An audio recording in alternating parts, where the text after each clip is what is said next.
Good night, everyone. Good night, Shaniel. Thanks for joining. Good night, Aisha. I'm trying to pronounce your name. Sorry. You're welcome. Welcome, welcome, one and all. To, yes, tonight, I'm gonna. Normally, tonight is I do the lesson study, but I'm gonna talk. As you can see, the topic tonight, I'm gonna talk about not everything that happen in our life. Okay, sorry about that. Good morning. So I realize, I'm sorry.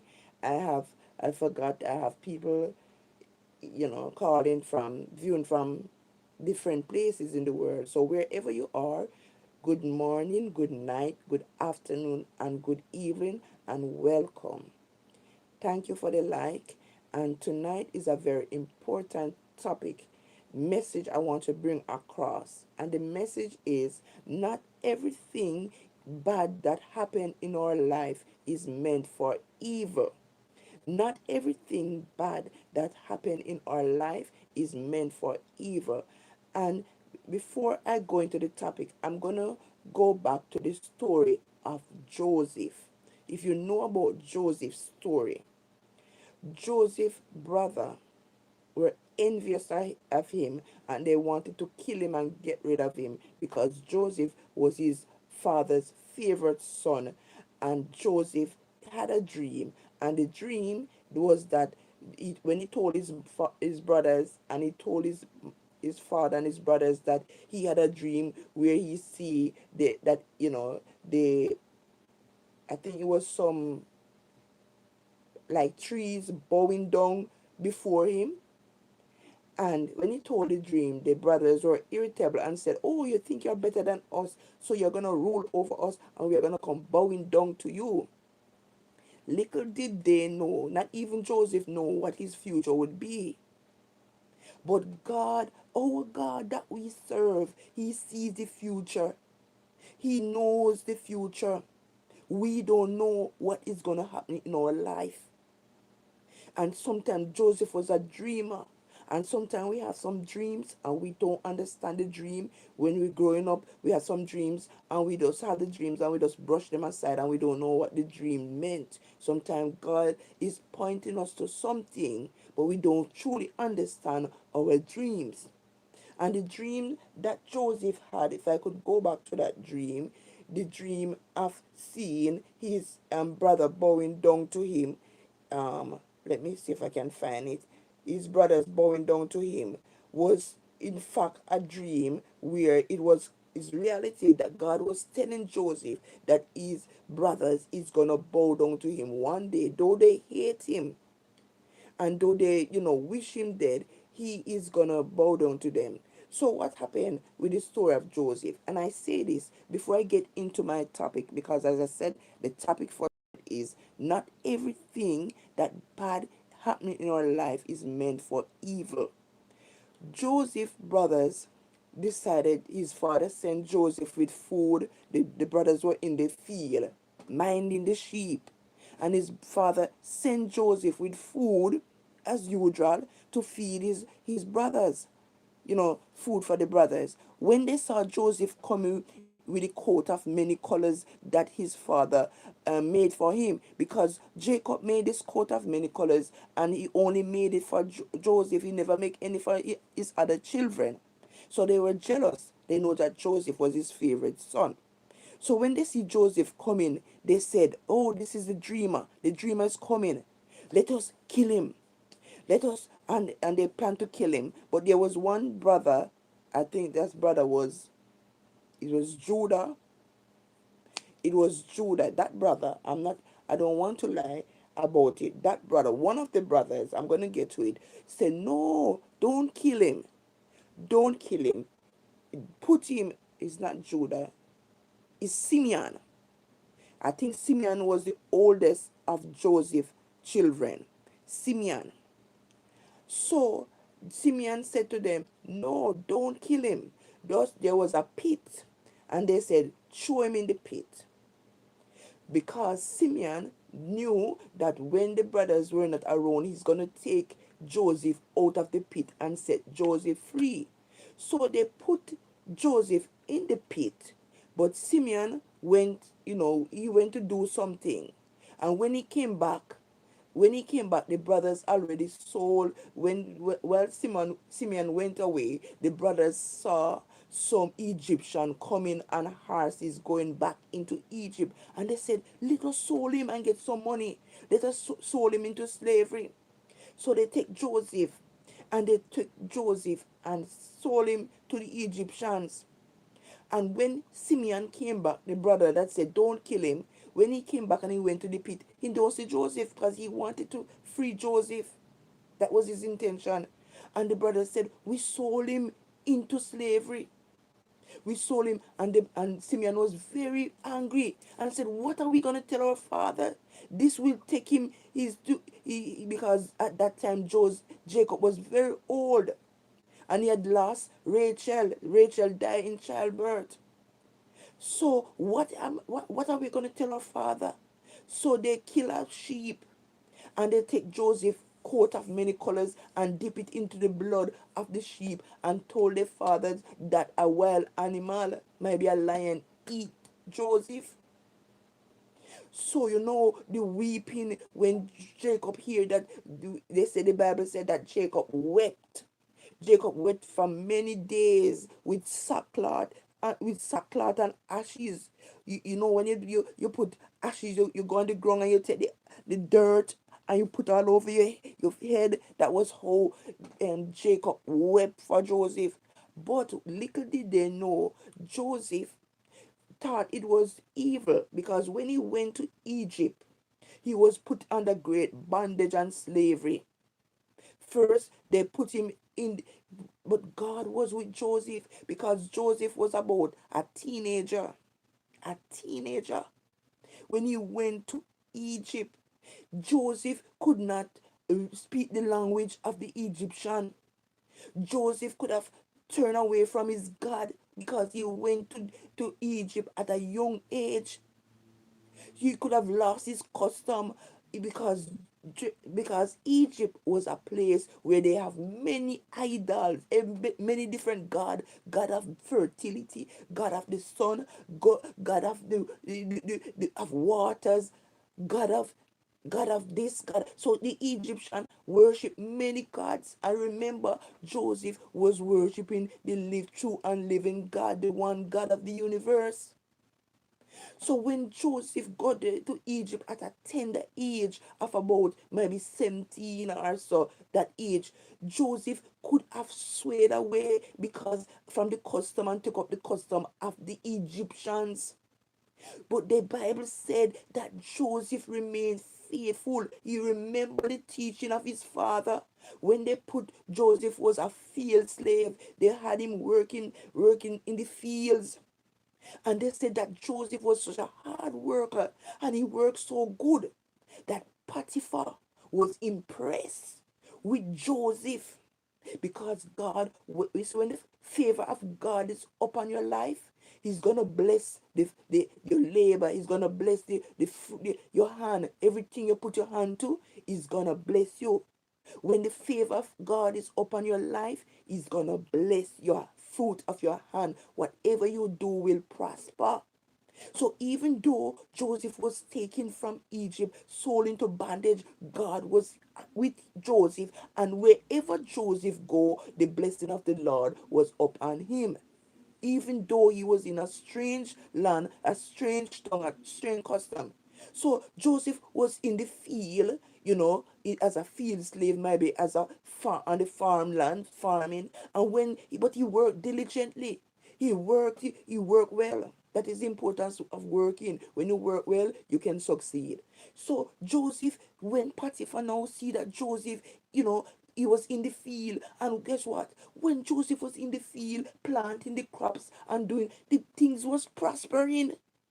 Joseph's hand was so good in the field in agriculture or whatever he was doing in the field there that his hand was prosperous. Potiphar's household was, blessing because now the storeroom was full with wheat and all of those things. The blessing, everything that Joseph put his hand on. So Potiphar decided to elevate Joseph from a field slave to a house slave.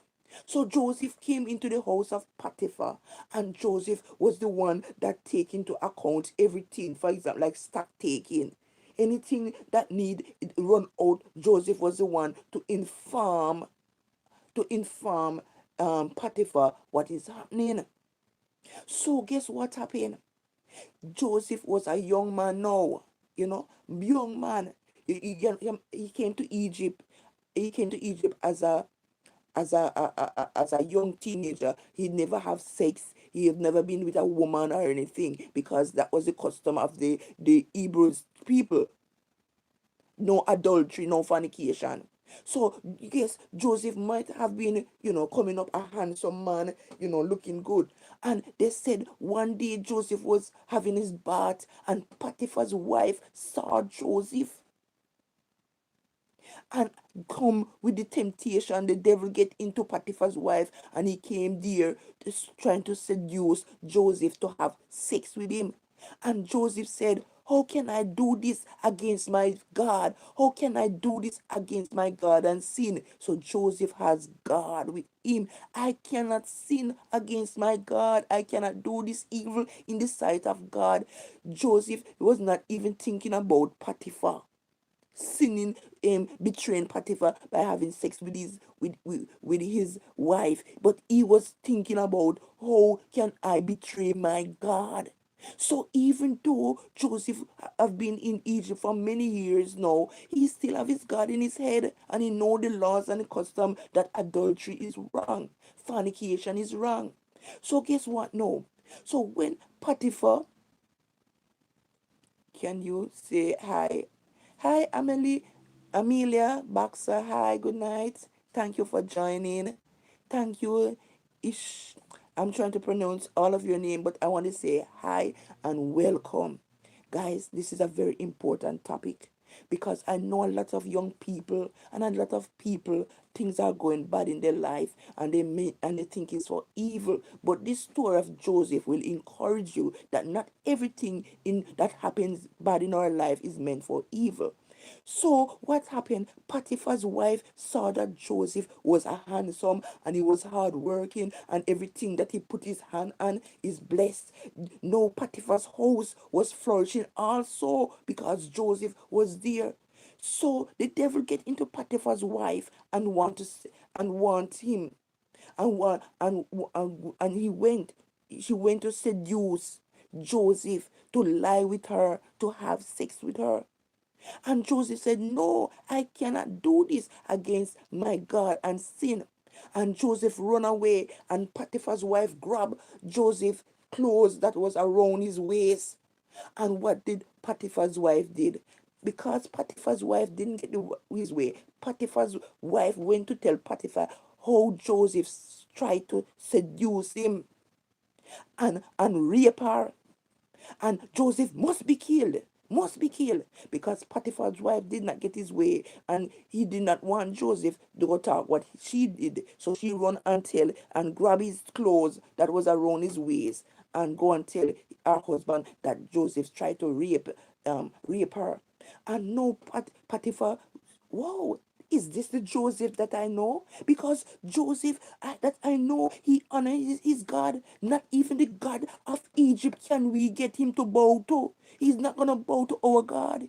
He will not do anything against his God. Is this right? Is my wife lying? I can't believe, because Potiphar know Joseph was a good person that honor his God. So when Potiphar came to Joseph and asked Joseph, because Joseph did not go and tell her husband what happened. When Potiphar came and told, when I asked Joseph, and Joseph said, no, master, I could never do that and sin against my God. I never touch. And Potiphar said, you're telling me that my wife is telling a lie? But then Potiphar know, deep in his heart, he know that his wife is telling a lie. But because of respect for his wife, he did not want the Potiphar's wife want Joseph to die. But Potiphar said, no, I'm going to put Joseph in prison, because somehow Potiphar know that Joseph was not telling a lie. His wife did not get the way. But guess what? Joseph was put in prison. And before I go further, I didn't even want to go further. The plan that God had for Joseph in Egypt was to be governor of Egypt, not to be, let me see, something here. So, yes, so the plan of the plan of God was for for Joseph to go to Egypt to be governor, because God knew that there was gonna be a great famine. But before Joseph could reach to his destiny, Joseph had to go through a lot of trials. He went through trials in the fields. When he went in the fields, he get opposition from the other men because he was working good, and Potiphar favored him.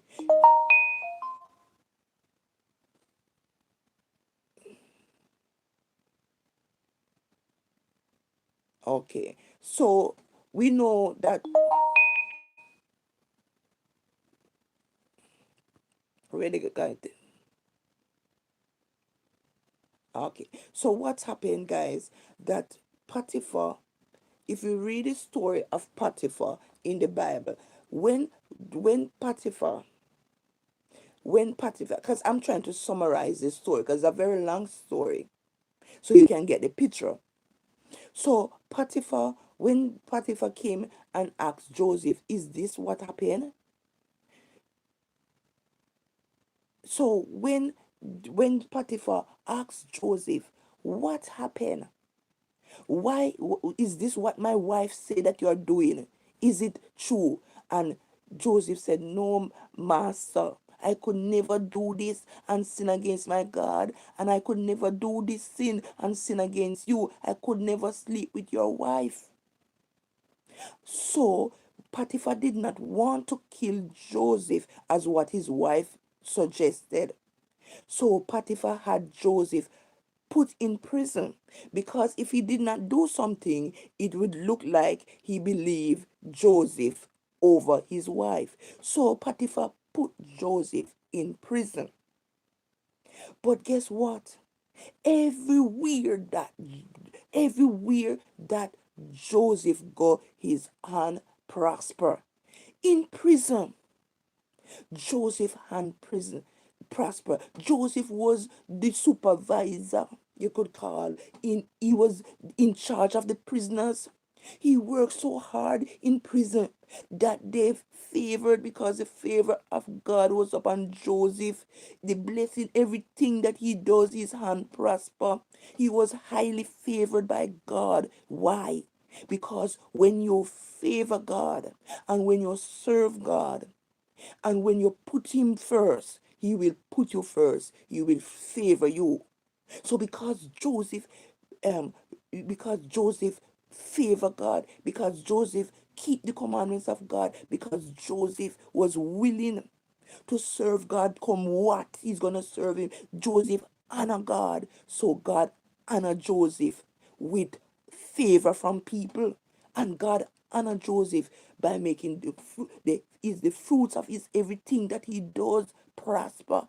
In prison, Joseph worked so well that they put Joseph as the supervisor, you could say the supervisor of the other prisoners.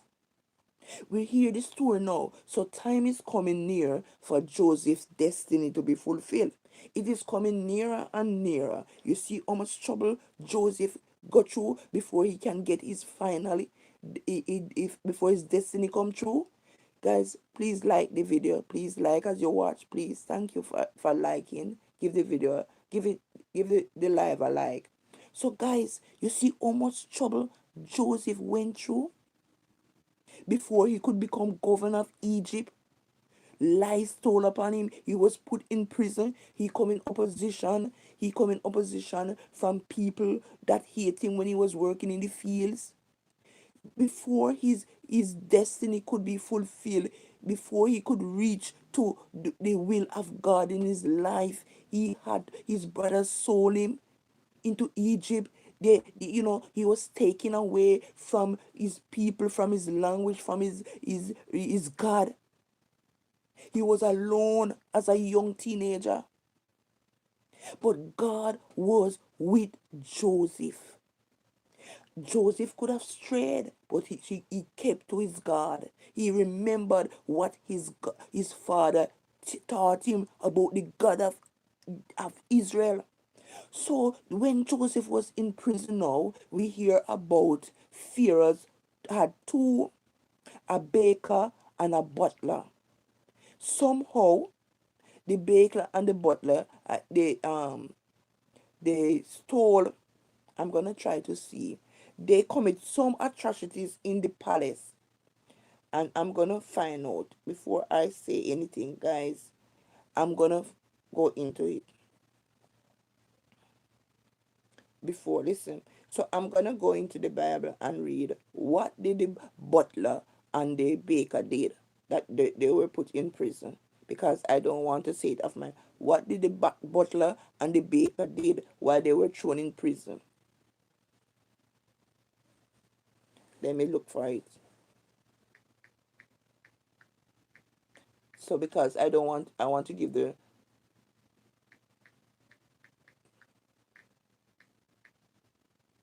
and the baker and the butler. That is in Genesis, baker and butler.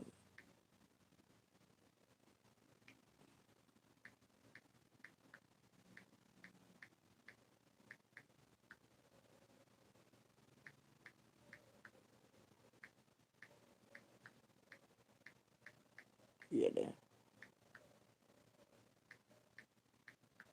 So I'm gonna give you the exact them.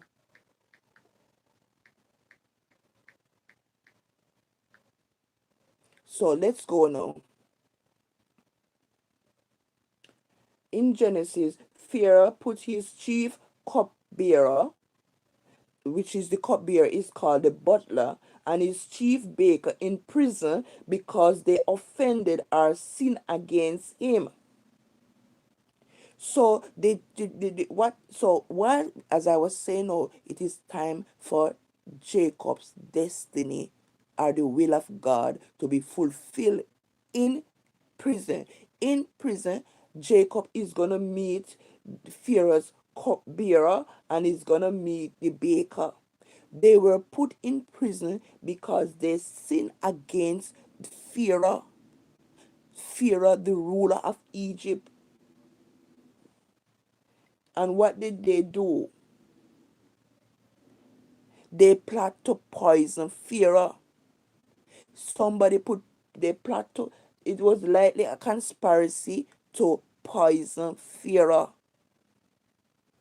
So they did not know whether it is the butler or they don't know whether it's the baker did it, but the two of them was in prison. So while they were in prison, Jacob and Joseph met them in prison. And Joseph, who was, in charge of the prison, met them and treat them kind. But sometimes you have some people like the butler and the baker. You could call them because they used to work in the palace, in the king's palace. So when they go to prison, they don't want to associate with other prisoners. It's just like if you put a rich man in prison. So because you put a rich man with money in prison, you have to treat him different from the rest of the poor prisoners. So the butler and the baker came into the prison with that kind of attitude.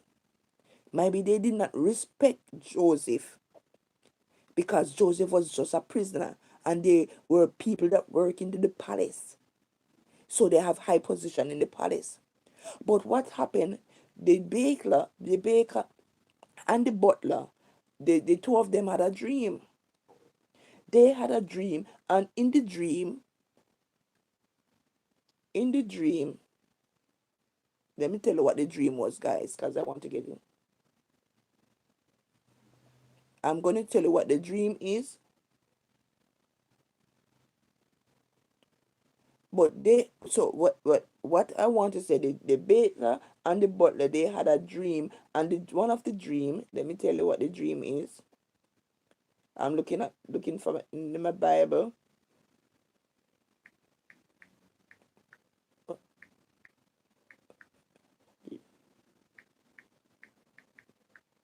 and and butler.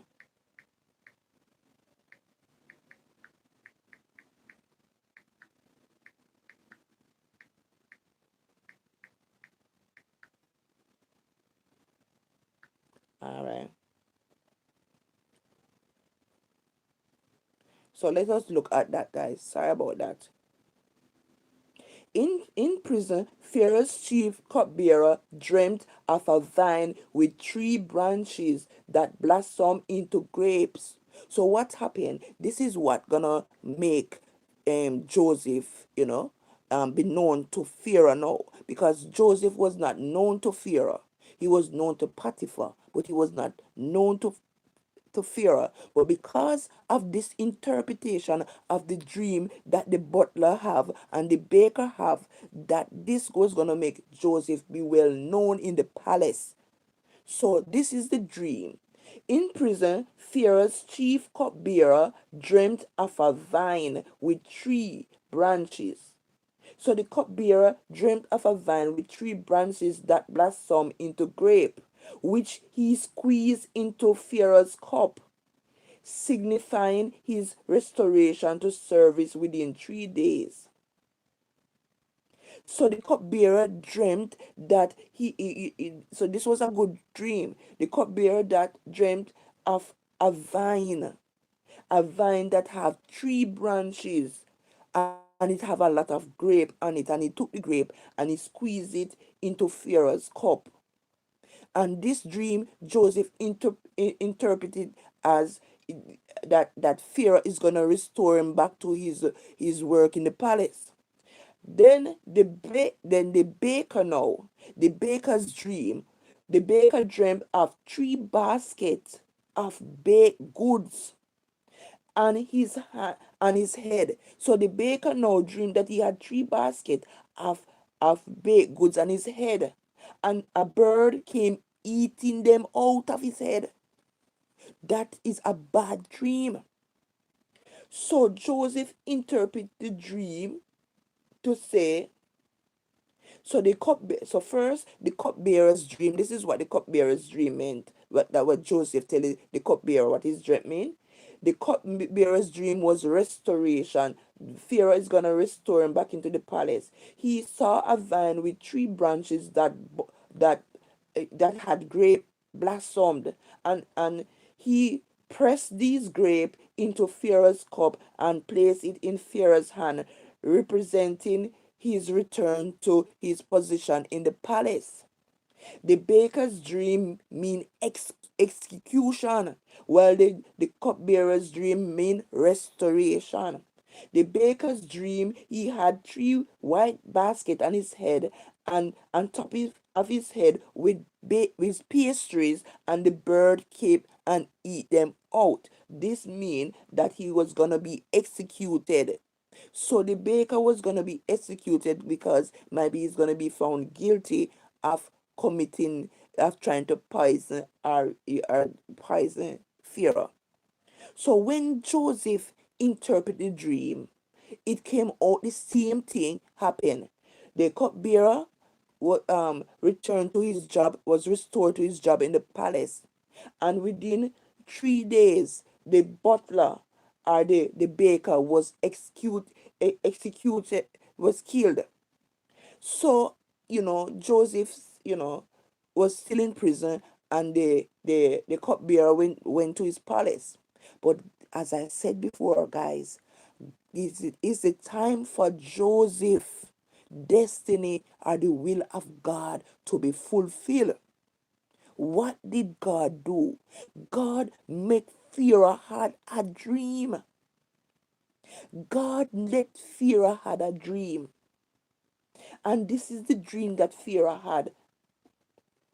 And the dream that Pharaoh had, the dream.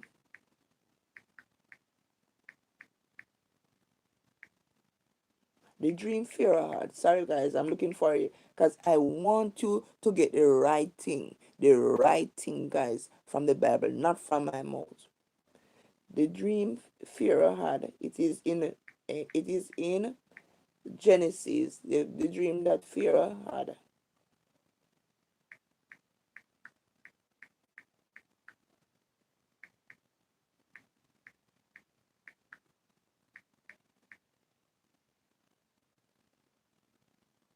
All right, let's get to it now. Joseph interpreted Pharaoh's two dreams in Genesis 41 as a divine warning of 7 years of great abundance, followed by 7 years of severe famine. So, the dream that Pharaoh had, guys, bear with me. The dream that Pharaoh had is that the dream meant that Pharaoh saw the first dream. Pharaoh saw seven fat, healthy cows coming up from the river Nile. So Pharaoh, the first dream that Pharaoh had, he dreamt he saw seven fat cows coming up from the river Nile, followed by seven skinny, ugly cows that eat up the fat cows. So what the dream meant, the first dream that Pharaoh had, God made Pharaoh had this dream because he had positioned Joseph to interpret that dream because the will of God is now going to be fulfilled in Joseph's life. God was ready to put Joseph to where he was supposed to be, the purpose for which he came into Egypt. His destiny is coming true. The will of God is so God let Moses, God let Pharaoh had this dream so that Joseph could interpret it and could find favor in Pharaoh's eye. So this is the dream. The dream that Pharaoh had was that he saw seven fat, healthy cows coming up from the river Nile. And there were seven skinny, ugly cows that ate all of the fat cows. The second dream that Pharaoh had, he saw seven full, healthy ears of grain. Seven, seven full, healthy ears of grain grew on a single stalk, followed by 17 scorched ears that devour the healthy ones. So first, we see the first dream was the healthy cows was the seven healthy cows were eaten by the seven ugly skinny cows. The second dream that Pharaoh had was that in the dream he saw seven stalk of grain, healthy grain, and after that he's followed by 17 years of grain, and the 10 years of grain devoured the healthy ones. Just like how you have a crop and you put and you grow something and the wheat and the corn come on, and when you grow something, the wheat, the corn come and devour all over the good healthy produce and take it over, the wheat take over. So the unhealthy grains devour the healthy grains. So we see the word seven. So this is when Joseph explained the dream, that both dreams had same meaning. God was showing Pharaoh what he was going to do. The future, Egypt would experience 7 years of great plenty. So the first dream is saying that there's gonna be 7 years of plenty. Egypt is gonna see 7 years of plenty. And then after that 7 years of plenty, the other 7 years that follow was gonna be a great famine in the land, and not only in Egypt but all over. There was gonna be a 7 years of famine. So when when Pharaoh heard the dream and said, how could that be? We have never had we have never had this famine in Egypt. And the Pharaoh, because when Pharaoh called his wise men and all his chief, the wise men of Egypt, he called all his magician, all all his wise men, all his chief magicians and all to interpret the dream. Pharaoh said, you have to tell me the dream. You have to interpret the dream. They could not interpret the dream. So what happened?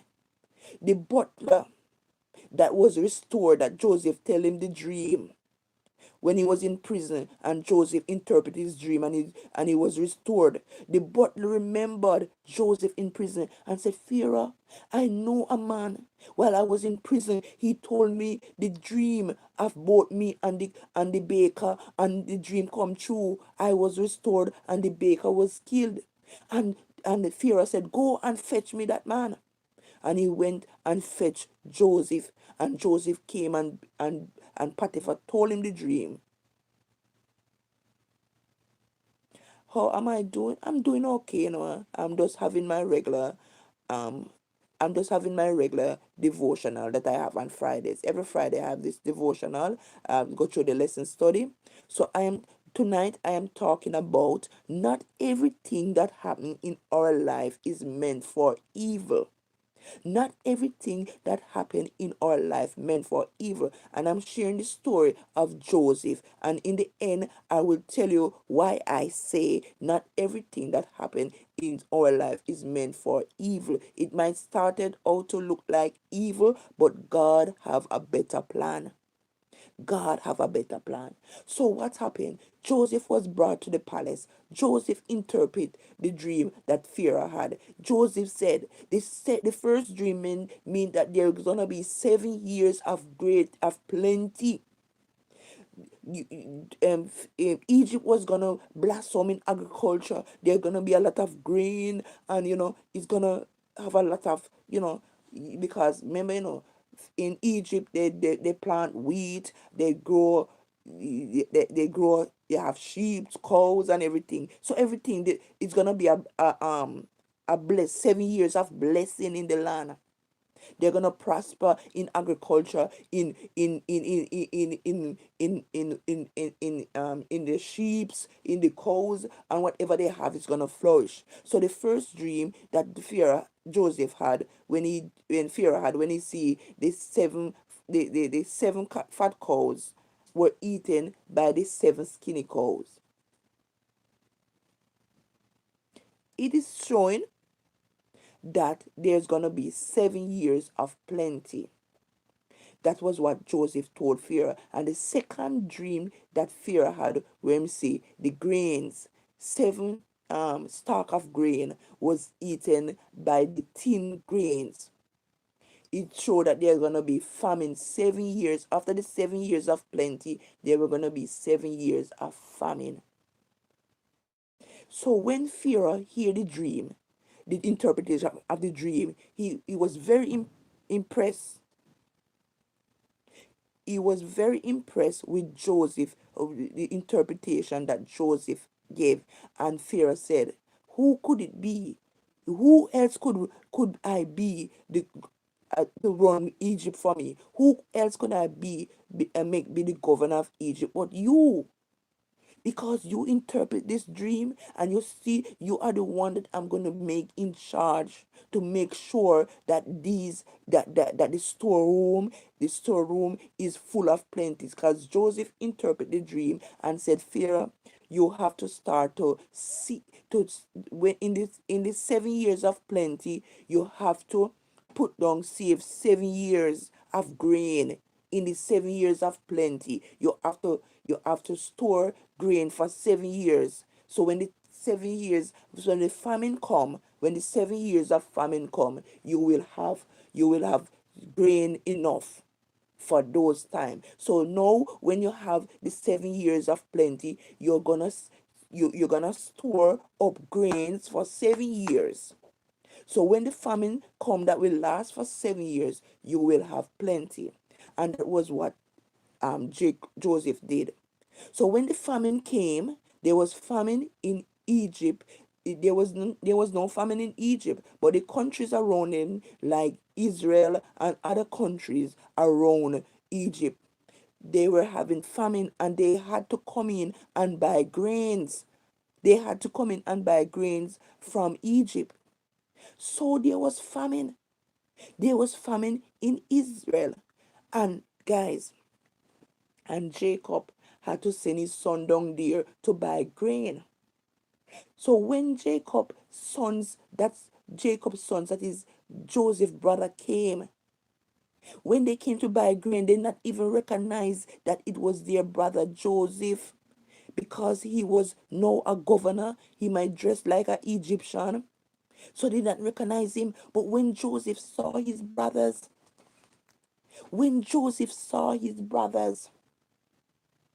Joseph wept because his brothers couldn't recognize him. His brothers couldn't recognize him. But guess what? Joseph was not going to make it easy for them.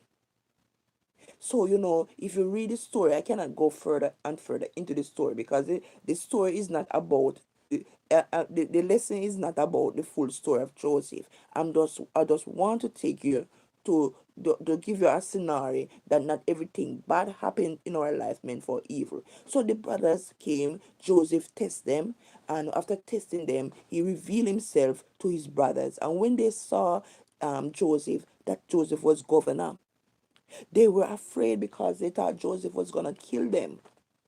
But Joseph said to his brother, "What you meant for evil, God had it for good."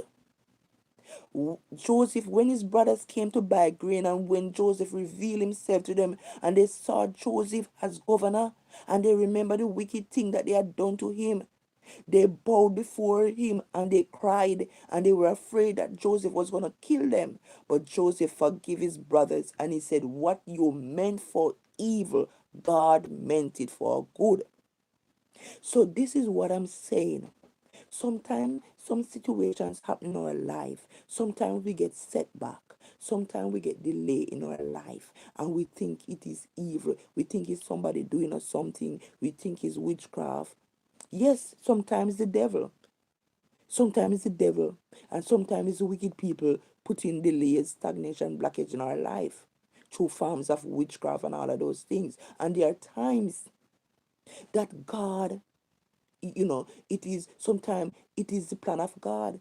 Because guess what? Joseph had to go through, he had to be a field slave, a house slave. He was taken into jail before he get his destiny, before he get his real purpose of being governor of Egypt. Look at, so sometime, and what the brothers did, they meant it for evil. They thought they were gonna throw him in, kill him, or put him soul into to the Egyptian, and done away with him. But they did not know that God himself know that they somewhere down the line there were gonna be a great famine. God knew that there was gonna be a great famine in Egypt, and God positioned Joseph to be there, to be the governor, because one day his people are gonna starve. There's gonna be famine in Israel, and his people will die from famine, from starvation. So God positioned Joseph long before to go in Egypt to be governor of Egypt. So when the famine come, his people can come to Egypt and buy grains, buy food. So what the enemy meant for evil, God turned it for our good. So guys, if you look at the story also of David, while King Saul was king of Israel, God was not pleased with King Saul. God, God was not pleased with King Saul. So God told Samuel to go anoint David as king. So Saul went to Jesse's house, and all of Jesse's son, he looked and they said, God, and he said, no, this is not the one. Joseph was the youngest one. David was the youngest one, and they carried David was a shepherd boy, and they carried David and he anointed him as king. But did David get the throne after he was anointed? David did not get the throne of Egypt, of Israel, when he was anointed king. What did David go through? David went on to David was a shepherd in in the fields. He had to kill lions to protect his sheep. David killed Goliath. David became one, because of because of what he did when he killed Goliath. David became famous, and Saul invited David to his house.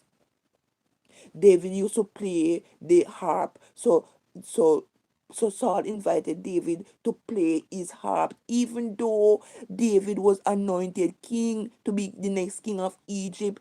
He did not get his position. He had to go through a lot. So what happened after he killed Goliath? He was favored by Saul to come to the palace, and he played the harp and the instrument music for Saul. Saul even gave David one of his daughters to marry. Saul now went to battle, and not David now went to battle. And every time David went to battle, David win the battle. So what happened? When David went to battle, the people shout, Saul killed his thousands, but David killed his 10,000s. So they're marching the field. Saul killed his thousands, but David killed his 10,000s. And Saul was getting jealous and now. So people are saying that David is a better person than I am, that David is better than I, because I only killed 1,000 and David killed 10,000. So Saul saw that the people them love David, and Saul was jealous of David, and Saul seek to kill David. David had to hide in tents. David had to leave his country, the same land that Goliath come from, the Philistine, because Goliath was a Philistine, and David delivered, killed Goliath, and the children of Israel won the battle against the Philistine. David made that happen. But guess what? When Saul ready to kill David, David have to run into the land of the Philistine, the enemy, to seek shelter from Saul. The very same land that that Goliath come from, that he defeated Goliath, the same land that he had to run from his homeland and seek shelter into the land of the enemy of the Philistine, to run from Saul, because Saul was getting jealous and Saul wanted to kill David.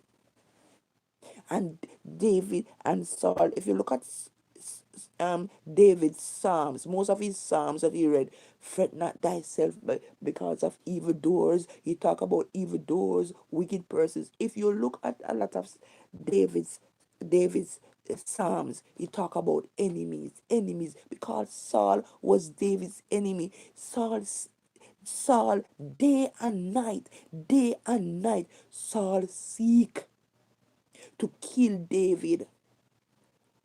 But David was a good man, because there was one time that when David went into the cave to hide, somebody told Saul that David was in that cave.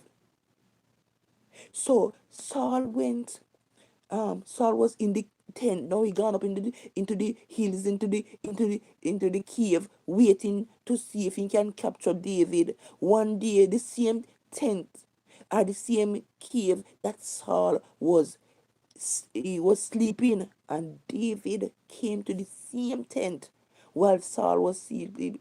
And what David did, David could have killed Saul. David came over him, and what David just cut off piece of his garment to show him, say, I have seen you have been there while he was asleep. While your men, while the soldiers were asleep and you were asleep, I came over you. I could have killed you, but I did not kill you. You seek to kill me, but I have a good heart. I did not kill you. I only tear off a piece of your clothes to show that I could have killed you. And when Saul realized that, instead of Saul changes his way and forgive David, Saul became jealous, because Saul have a feeling that maybe David will take over his throne. Saul have a feeling that David is going to take over his throne. So Saul wanted to kill David. But God was with David. What happened to Saul? Saul, after after after after Samuel the prophet died. After Samuel the prophet died, the Bible say that King Saul did not have nobody to go and ask, because every time there's a war going on, Saul would have consulted Samuel the prophet to tell him how is this war is going to take place. Will Israel win the war? But Samuel is dead now. So Saul have nobody to go to and ask. So instead of Saul talking to God and consulting God, the Bible said that Saul went to the witch of Endor's. A witch. Saul went to and find out. Those are how some people that go to, we call them in Jamaica, Obeah and Obeah woman, or mother woman, or sorcerers.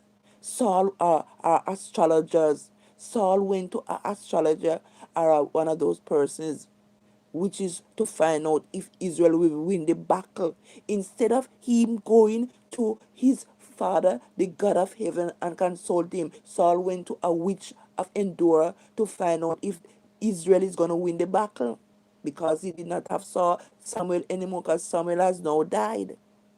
God was not pleased with that. What happened to Saul?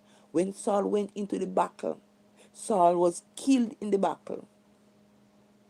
Saul was killed in the battle. And after he was killed, because of that one act he did, Saul was killed in the battle and David became king. I say this to say that sometimes before our purpose can fulfill in our life, we have to go through many things. We might go through, suffer a lot of tears, humiliation.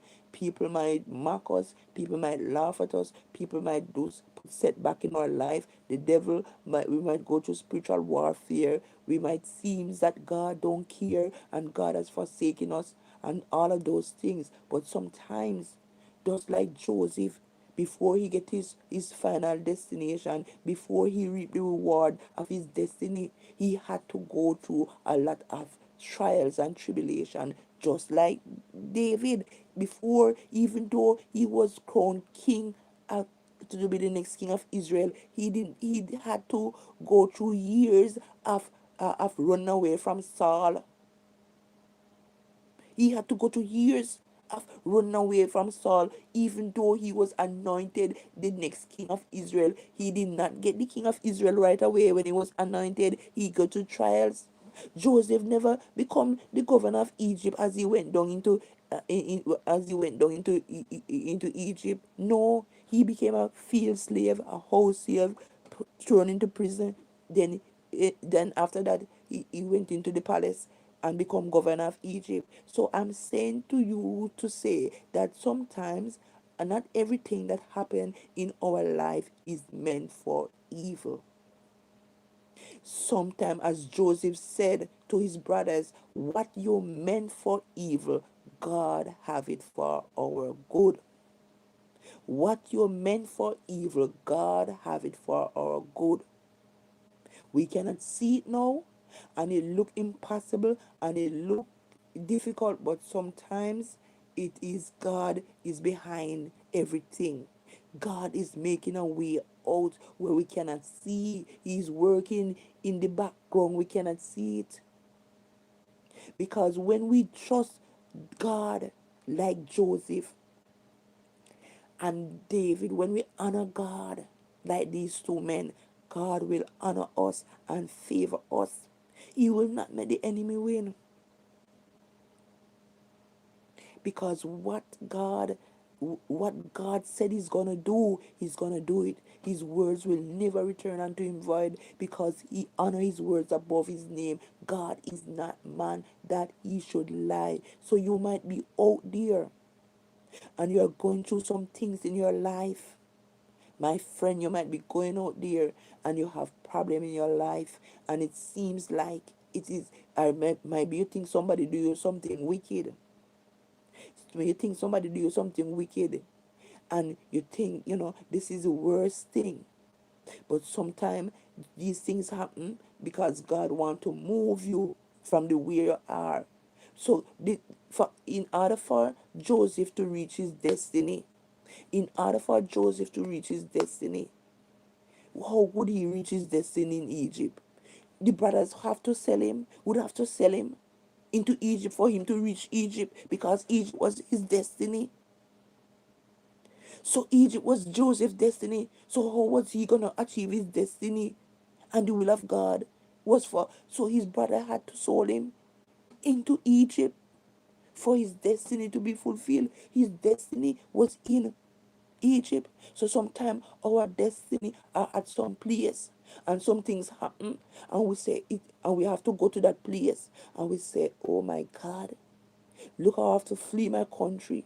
Look what I have to run away from my home. Look where I have to run away from this workplace. Look how I have to run away from this man.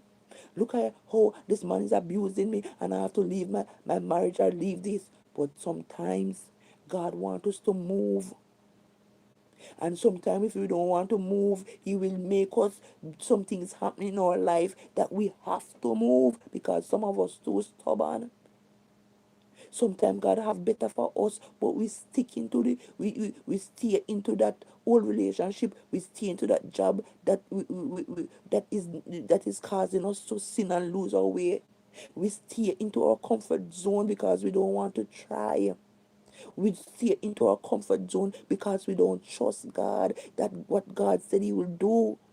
We don't want to put the will of God and say, Lord, let your will be fulfilled in our life. We want God's blessing, but we don't want to surrender to Him. We don't want to commit to Him. We don't want to go all the way. We don't want to honor Him. Like Joseph said, I will not bow. I will not do this. How can I do these sinful things against? How can I sin against my God? Joseph was so fearful of sinning against his God. And because of his faithfulness to God, God was faithful to him and showed him favor. In the fruits of his hand, everything that he touched, blessed. Everywhere that he goes, blessed. Blessing and favors upon his life. So when we favor God, when we trust God, when we order our step and our will and our purpose in God, He will honor us. He will honor us. He is not man that he will lie. When we do good things, as Jesus said, if a wicked man, if him have a son and the son asks him for a fish, he will not give the son a serpent. And God is saying, if that wicked man know how to do good things, how much your heavenly Father that knows to do good things. God is not man that he should lie. Trust the process. Start to say, Lord, I surrender everything in your hand. Lord, I cannot manage this. This is not, I've been trying for many years and it don't work out, because this thing that I've been going through, sometimes we are going through some spiritual warfare, and we can't fight the devil. We can't fight the witchcraft. We can't fight what people are doing. But one thing we can know, we have a God that is not limited by witchcraft. We have a God that is not limited by the works of Satan and the demons, because they can't manage him. So we put our lives, we put our plans, our destiny, our purpose in God's hand, and we say, let your will be done. We ask him to go every direction that we are going, every plan, every if we're gonna go, every plans that we make, every road that we're gonna choose, we say, God, go before and lead the way. Whatever pathway we're gonna choose, we say, God, go before and lead the way. Because when we take it upon ourselves and go and we can't wait, we put ourselves into some situation and we make some mistake in life that we can recover from, and sometimes we end up lose our own lives. But if you have been out there and you have been going through your struggles and you see no way out, you have been trying to solve the problem. You have been out there trying to do it on your own. Try Jesus. Say, Lord, this time I'm surrendering into your hand. I'm taking this back in your hand. I'm taking this plan in your hand. You know the purpose. You know what you want. You say, no good thing with you withhold from them that trust you. I'm relying, I'm leaving it in your hand by faith. And I'm proving you now because you said in the word, prove me now. Just as how you say, prove me now if I will not open the windows of heaven and pour out your blessing. I'm saying to you, God, I'm going to prove you now if what your word said is not true or is true. I'm going to prove you now. I'm going to trust your word.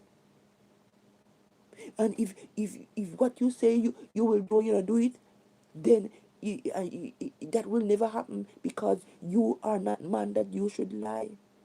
And you honor your word. You are the word that become flesh and live among us. So, guys, as you see, as the title of this message is, not everything that bad that happened in our life is meant for evil. As I tell you the story of Joseph, Joseph's brother sold him into Egypt because they thought it was evil they're doing it, but they were doing it good. And it was only not only good for Joseph, it was also good for them, and they did not even know it.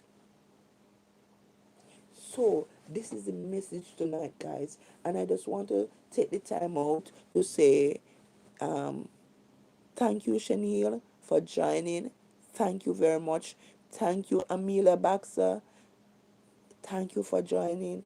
Thank you, Ishko, Ishkabu. Thank you for joining and good morning to you wherever you are. Ishka Kobo. Thank you for joining. And then I have Yushufa Gaba underscore F2P. Thank you for joining. Love you guys. And as I say before, guys, listen.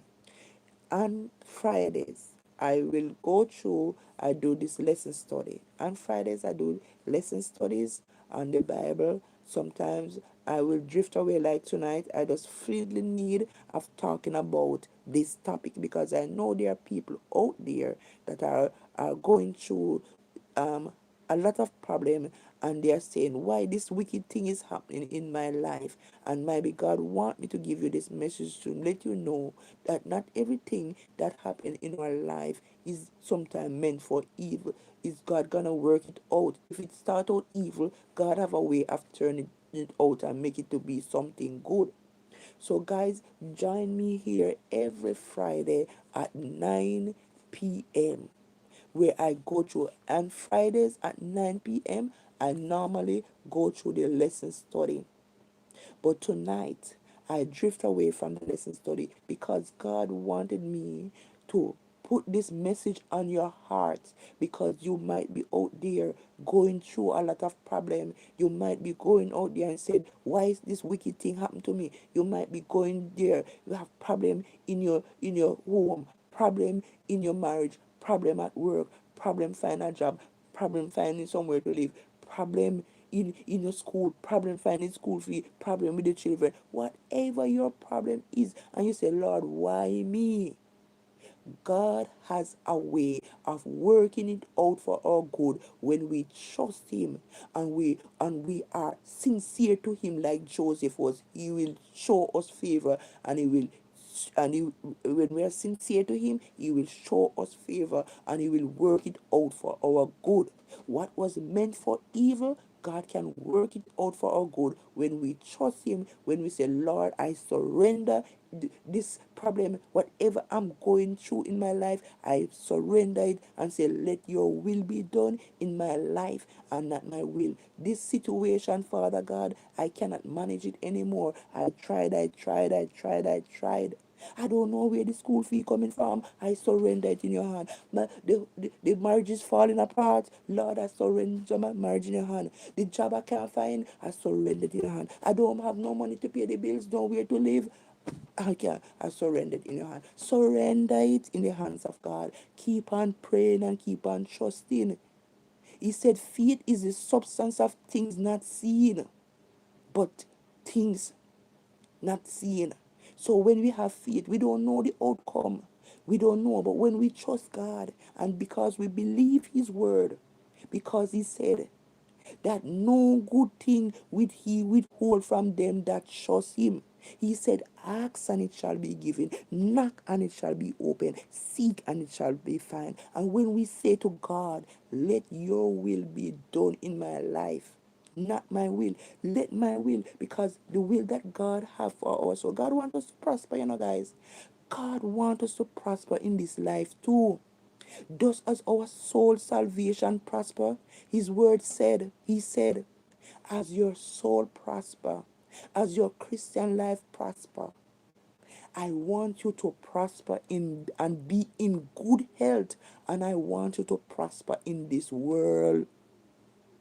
So God, He said, seek ye first the kingdom of God, and all other things will be added unto you. He said in His word that as He provides for the lilies of the field and the birds of the air, He will provide for our needs. He said in His word that that He He honor His word above His name. He honor His words above His name. He is not man that He should lie. Because guess what? The devil, the accuser out there waiting to see what God does. So if God, you see, God have to fulfill His promises, because the devil is out there to say, you see, oh, God saying they're going to do this for you and you don't do it. You see, you say, God a liar. So the devil is out there to counteract. So God has to do what He said He has to do, because from the beginning, the devil want to make God look like a liar. That's what he told Adam, Eve, that when Eve said, the Lord said, I must not eat the fruit, He said, no, you shall not surely die. So the devil want to make it look like God was telling Eve a lie. No, you shall not surely die. You shall be like God. You shall know good and evil. And so Eve start, oh, I'm gonna know good and evil. But Eve did not know that evil was an evil thing. So Eve, I'm gonna be wise. You see how the devil come, he make the thing look pretty. The thing look attractive. I say, oh, I'm gonna be like God. I'm gonna know good and evil. And so Eve ate the fruit. So the devil always want to counteract God's word to make God look like a lie, like God is hiding something from us. That like God is fooling us. So God, what God said, be sure that what God said is gonna do, He will do, because the devil is out there watching to say, you see, hey, imagine God say, He might go provide for your need. You know, see, you're dead for hungry, so He might go put a roof over your head. You know, see, God is gonna provide it for you, but God wants you to come to Him. He knows what you're going through, but He wants to talk. He wants you to pray. He wants to have a conversation with you by praying. God wants to have a relationship with us. God knows what we are going through, and God what we knows what we want. But God does not want to give us things, and we are so far and distant from Him. God wants us to have a relationship. God, He wants to come to us, even though He knows that we might not have a roof over our head. He knows and He wants to do it, but He wants us to come and pray and say, Lord, I'm asking you, I'm praying to you. I don't have a roof over my head, and you say you provide for my need. God wants to have a relationship with us, just as how we have a relationship with our friends. God wants to be our friend. He don't want us to just come and use Him. Just like a woman, we just take a man's money and use him, and when he get the money, he gone. Or just you have a friend, the only time the friend know you, and when the friend wants something, as soon as the friend get the something, he gone. God no want their relationship. God feel used. Just as how we feel used when people do it, God feel used. He wants to be our friend. He wants us to have a relationship with Him, like how Joseph had a relationship with Him, and he honor Joseph, like how David have a relationship with Him, and he honor David. That's the relationship God wants to have with us. He wants to be our friend. He said in His word, no good thing will He withhold from them that trust Him. So, guys, This is my message to you tonight. I divert from my regular lesson study because God wanted me to bring this message. You see, He bring people here also. People here to hear this message. And I hope that when this message go out, guys, you all learn something. You all learn something from this message. Don't watch the face. Don't watch the surrounding, but listen to the message. Learn something from the message. It's time for us to start to surrender our all to God and let His will be done. Let Him take control of our situation. It's time for us to let go and let God and put total faith and trust in God and His word and surrender everything to Him. It's time for us to start to pray and have a relationship with God like Joseph did, like David did. So this is it. I want to say, what did you learn from this lesson, Chanel? Did you learn anything from this lesson? Who can tell me what they learned from this lesson? What did you learn from this message? Anyone?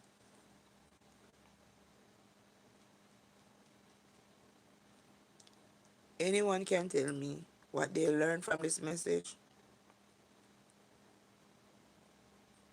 Let me write it in the comment section. I hope the phone is on.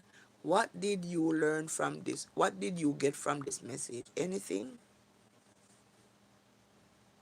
Let me see.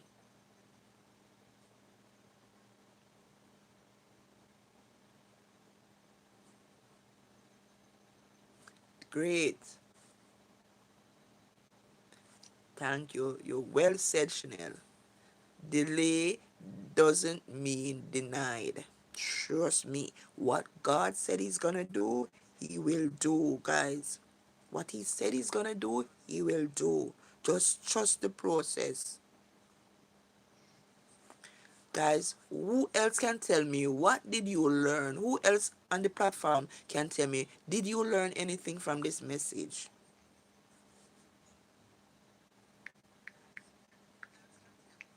Chanel tell me what she learned. She said delay doesn't mean denied. What else did anyone learn from this message?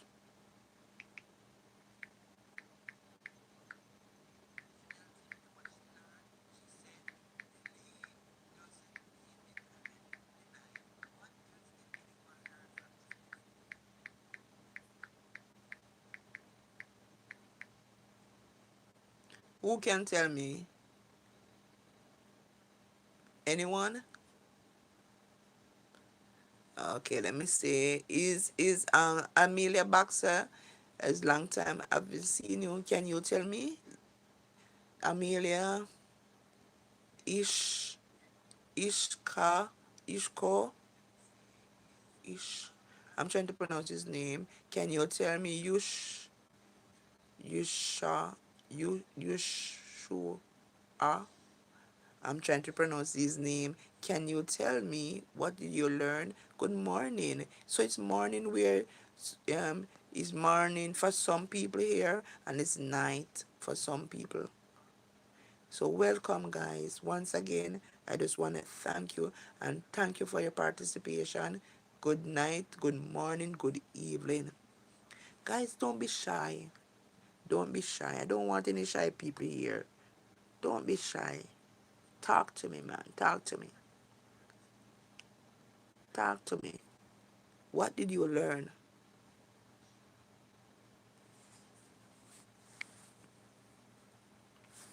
What have you learned, guys? What have you learned? No shy person here. No shy person. We know you are not shy. We know you can type in the comment section and you can say you have heard the message. And just as how Chanel said, delay doesn't mean denied. That's the main thing that you can get from this message. The main thing, if you were listening to the message, you would get from it that delay doesn't mean denied. That's what you can take from this message.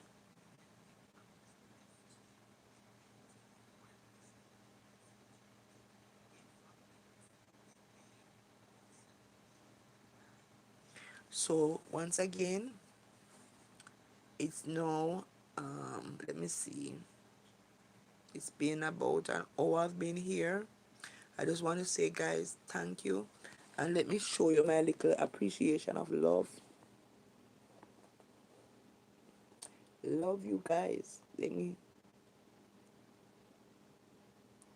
how this love, oh it go?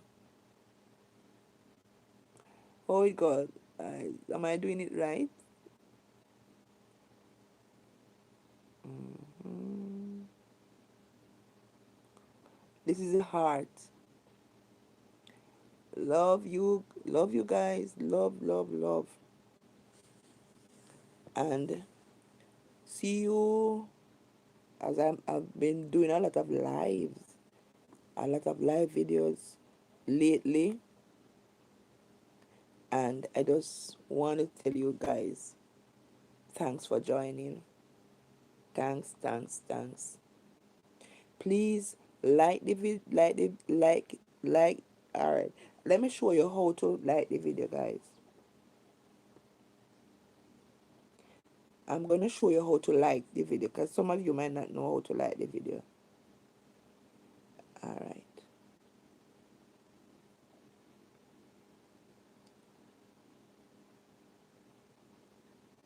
I want to show you how to like the video.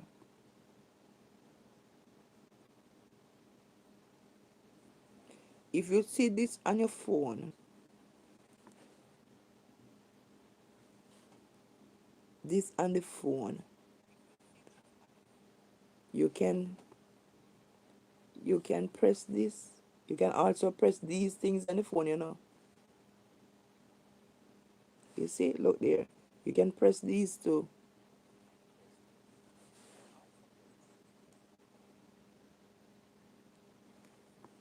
And when you come to the video, let me see. Or you can, so you can like the video. You can press, let me see if I can find like. You go over here. When you come on the video, you see some things on the side. You see a heart, you see a smiley face, you see a basket of flowers, you see 100%. You can press these things, you know. You can press these things too. You understand? See, you can press this, you can press this, you can press this.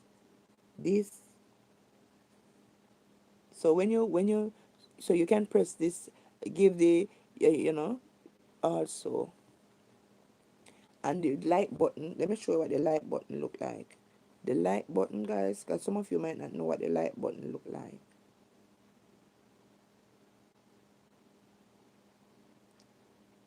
I'm going to show you what the like button look like. Hold on there. I'm trying to. All right. You see this button here? Down here. Oh, shit.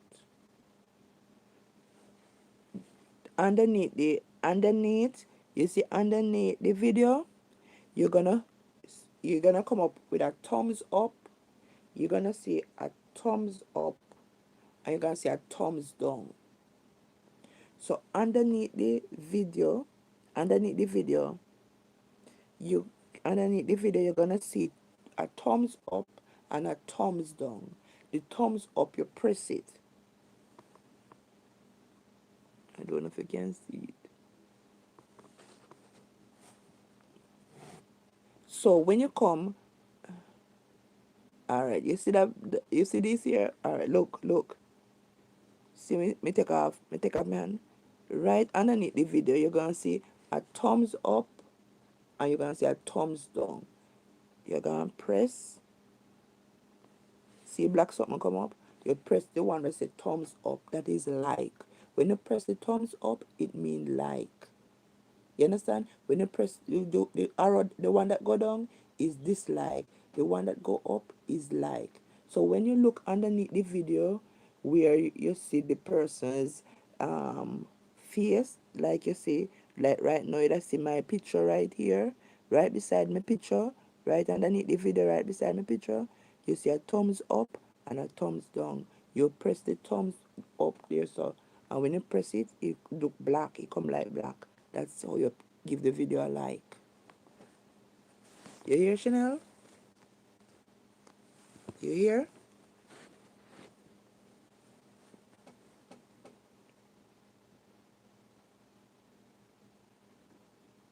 And the reason, when you give the video a like, anytime you have a like and you give the video a like, it make the YouTube promote the video more.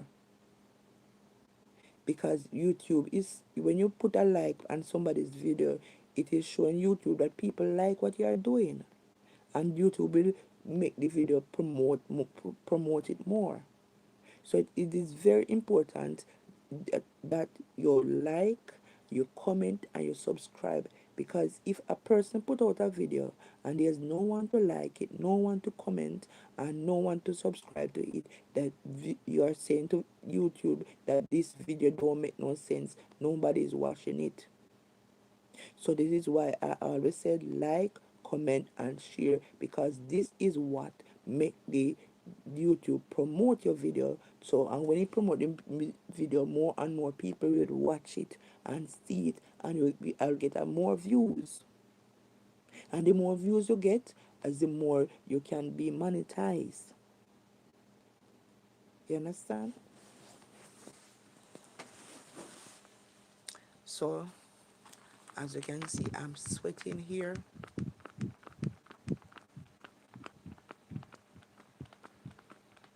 I'm sweating. Thank you. So Chanel, it's time for you to go and sleep tomorrow, and everyone else, bye bye. See you on the next live, and please press the there's a notification button. Look under the video, you're gonna see a notification button, and when you press that notification button, anytime I'm live or whenever I'm doing a video, you will know when I'm live or when a video is up. So press the notification button so you can know when when I'm have a live going on, or when a video is up, so you can know. I have another video to put out.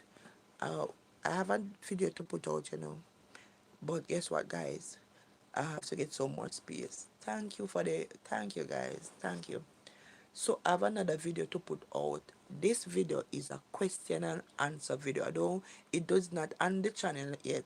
So this video that I did is a question and answer where people ask me questions and I answer it, so you can know who is this person behind this YouTube channel. Who is this person behind this YouTube channel?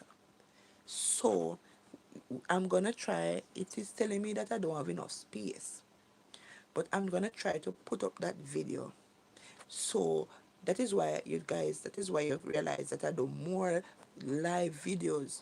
I do more live videos than even videos, because every time I do videos on my phone, every time I do videos, it is telling my phone I don't have enough space. I, you know, so because I need to edit it and put the videos together, all of the videos together, it is saying that I don't have enough space. So I have that video, and in it, there were questions that was asked of me, and I answered them. So you can watch that video when it come up, so you can learn more about me and who is it that is behind this YouTube channel. So guys, thank you for the 2 likes. Thank you. And those that will come and will watch the video, please do like it. And bye bye. I know it's late. It's morning. Good morning. As I said to those, good morning, good evening, good afternoon, and good night. Depends on wherever you're calling from. And have a restful night, a good day, and a productive day. See you tomorrow. Tomorrow I'm gonna do tomorrow I will be